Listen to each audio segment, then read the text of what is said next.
एक विशालकाय जहाज लाखों टन माल लेकर निकल सकता है बिना किसी ट्रैफिक जाम के। और बिना किसी टोल टैक्स के।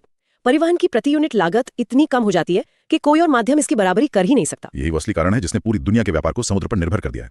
लेकिन यहाँ एक बात समझने वाली है, चुनौती समुद्र में नहीं होती। असली चुनौती तो तब शुरू होती है जब वो विशालकाय जहाज किनारे पर पहुंचता है। मतलब माल उतारने के बाद? हाँ, उस लाखों टन माल को तेजी से देश के अंदरूनी हिस्सों तक कैसे पहुंचाया जाए।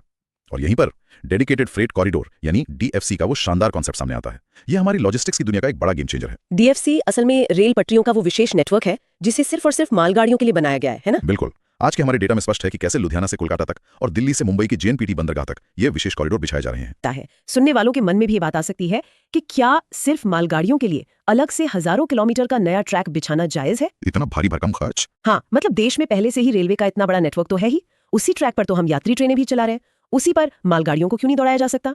अलग से पूरी एक समानांतर व्यवस्था खड़ी करने की क्या जरूरत पड़ गई? ये सवाल बहुत लाजमी है और इसका जवाब यात्री ट्रेनों और मालगाड़ियों के बीच के बुनियादी फर्क में छिपा है।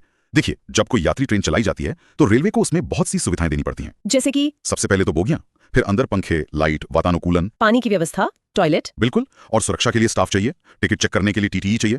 इसके अलावा यात्री ट्रेनों को समय पर पहुंचाने का एक भारी दबाव होता है। तो उन्हें रूट पर प्राथमिकता दी जाती है? एकदम सही। जब भी कोई एक्सप्रेस ट्रेन पीछे से आती है तो मालगाड़ी को किसी साइड ट्रैक पर डाल दिया जाता है और वो वहां घंटों खड़ी रहती है।